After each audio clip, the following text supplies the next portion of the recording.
Ketika saya ada di sini, masuk ke sini sejak tahun 2011, saya menemukan bahwa orang-orang di sini itu masih tertinggal dalam banyak hal. Yang pertama itu soal air. Mereka memiliki begitu banyak sumber mata air, tapi mereka sendiri tidak menikmati air itu secara baik.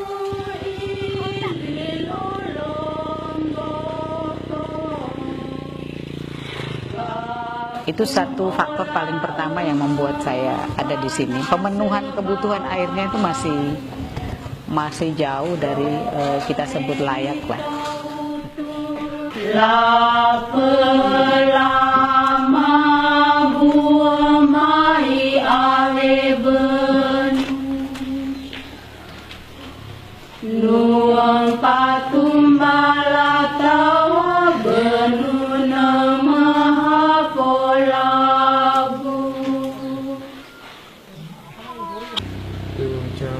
Tidak tahu benarnya apa ya. Bikin bak itu mau berapa sudah tuh bang? Di mata air tadi itu sebelahnya itu besar tuh. Ada lagi jalan tinggi atas itu, ada lagi bak di atas itu. Ya, itu tapi semua yang terjadi. Oh, di sini kampung pipa terbuang. Pipa banyak betul di sini kampung. Tapi air tetap tidak bisa jalan. Air tetap tidak bisa. Itu dia punya masalahnya dia apa? Iya, tidak tahu loh ini. Orang bilang air ada gitu. Tapi kalau dulu itu setengah mati. Lagi pesta. Kalau pakai Honda berapa satu kali jalan? Satu kali jalan 5.000 ada 7.000. Kalau bensin naik 7.000. Itu dia antar air berapa banyak? Hanya 2 tangki. 20 liter itu 2. Sama 10 liter itu 2 kalau harga 7.000. Nah, kalau 5.000 itu 20 liter itu 2. Hanya tangki besar begitu, nah, 2. Itu 5.000. Pemandangannya luar biasa. Jadi terus terang bahwa kami di Desa Lautan Ole ini memiliki sekian banyak sumber mata air.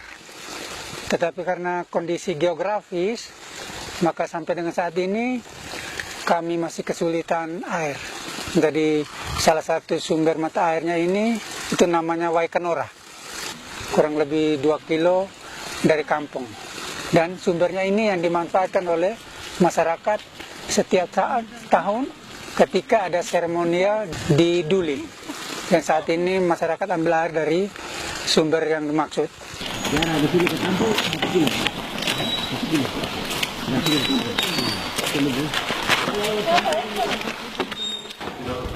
Kemudian hal yang kedua itu soal perhatian pemerintah untuk daerah-daerah seperti ini. Mereka ini dalam konteks administrasi pemerintahan, mereka masuk dalam wilayah kecamatan Solor Barat. Yang sebenarnya kalau dijangkau dari kota kecamatan itu, dia tidak terlalu jauh. Hanya transportasinya yang buruk, itu membuat kampung ini begitu jauh. Ya, mereka tidak hanya jauh secara fisik, tapi juga jauh dari sumber-sumber informasi yang berhubungan dengan hak-hak mereka terhadap pembangunan.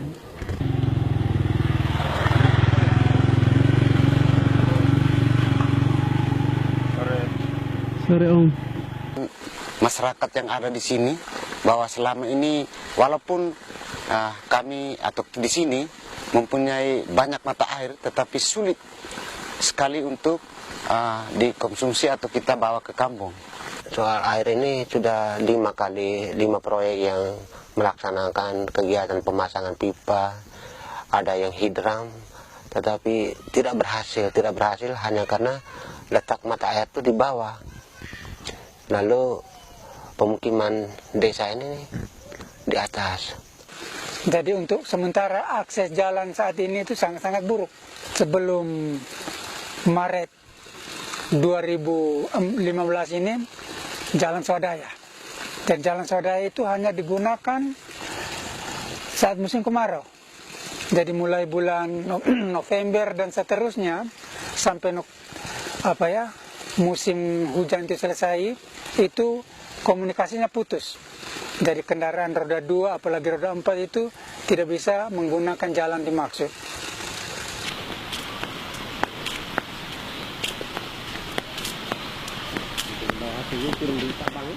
Cara berpikir gotong royong itu masih ada di sini. Pemerintahan adat atau struktur adatnya itu dia masih berfungsi untuk urusan pembangunan di sini gitu. Kalau dulu saya datang itu ternyata Lama Oleh atau Lewotana Oleh ini sama seperti kampung lain yang individualnya itu sangat kuat, saya pasti tidak ada di sini.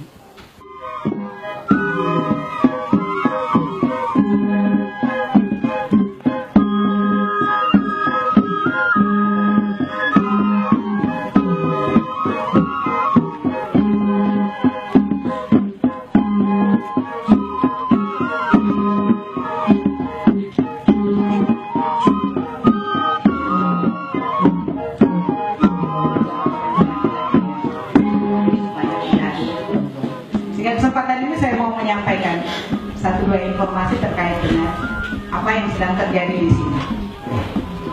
Kepada saudara-saudara, terutama Bapak Desa, Bapak-bapak yang ada di sini, saya selalu katakan bahwa saya datang hanya membawa pikiran, saya tidak bawa uang. Kalau pikiran ini diterima, mari kita kerjakan bersama. Saya tidak membawa uang.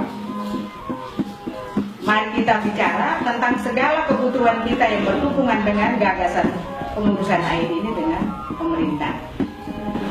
Bukan hanya karena kita punya status sebagai desa yang ada dalam hutan lindung, tapi karena memang kita butuh ekologi itu untuk kelangsungan kehidupan.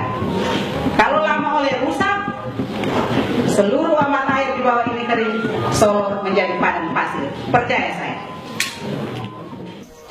Kalau organisasi ini sudah sangat membantu kami di sini, karena dari dulu terjadi penebangan kayu liar sedikit-sedikit ada.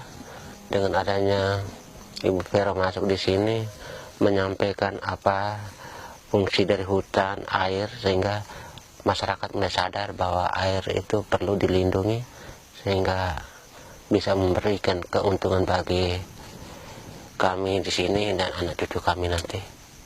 Saya pikir kalau kita omong terlalu banyak hal yang mau kita bikin, saya rasa juga belum tentu bisa terlaksana di sini.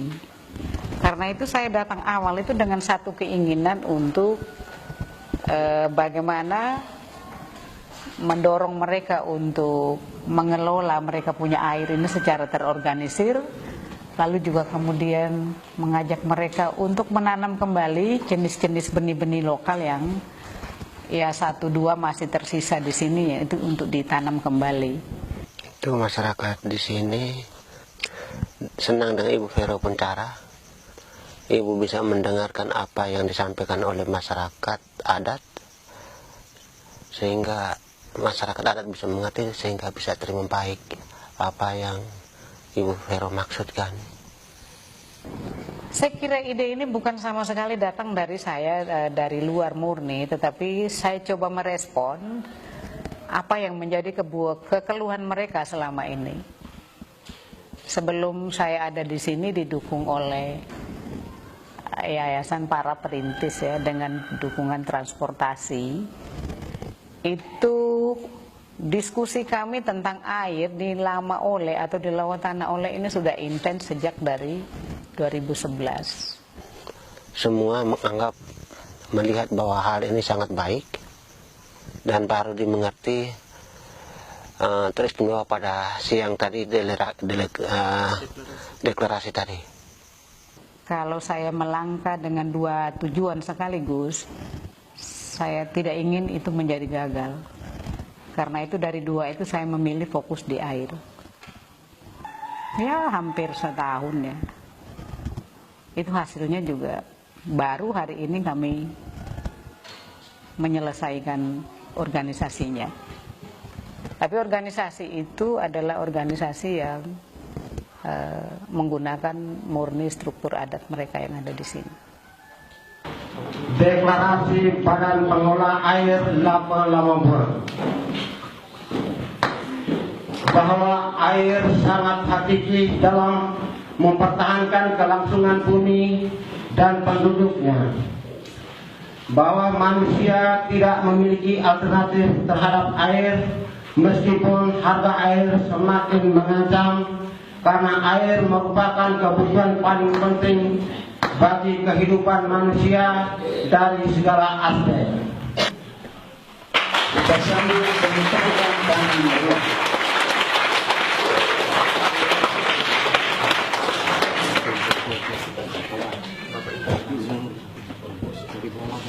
Dengan hadirnya Yayasan Perintis ya, Yayasan Perintis ini, itu langkah pertama itu membentuk badan ini ya. Ini yang sudah dilegalisasi oleh Bupati Flores Timur dengan dinas-dinas terkait. Itu merupakan kebanggaan kami di Desa Lawang Tanah Ole, dengan harapan bahwa badan ini bisa ya sebagai pelopor untuk ya pendekatan pelayanan air ini ke depannya.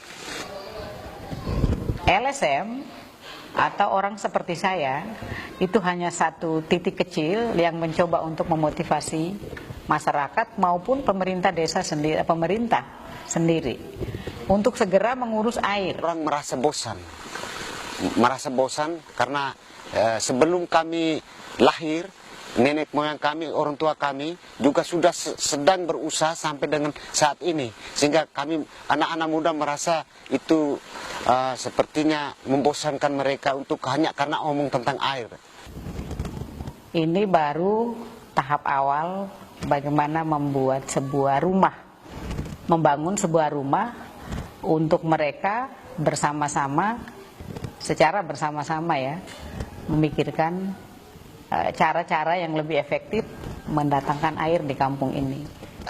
Kedepannya untuk mendekatkan air itu yang kami harapkan itu bisa kerjasama dengan pemerintah daerah atau pihak lain yang bisa membantu kami, mungkin auto tangki atau pick up untuk membantu distribusi air ke sini.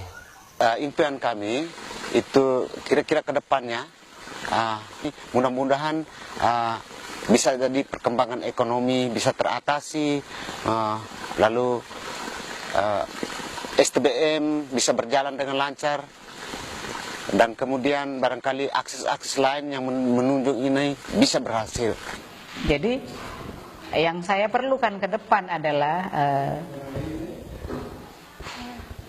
kesatuan hati mereka di kampung ini untuk menyukseskan apa yang sudah kami rintis ini.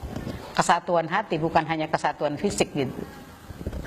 Kami akan berusaha untuk sama-sama menanam kembali tanaman yang bisa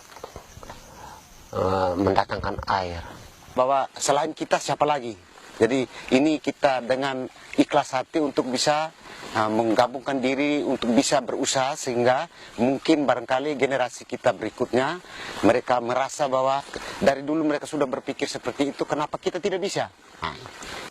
Jadi apapun terjadi, apapun halangan atau tantangan itu pasti kita akan hadapi bersama-sama.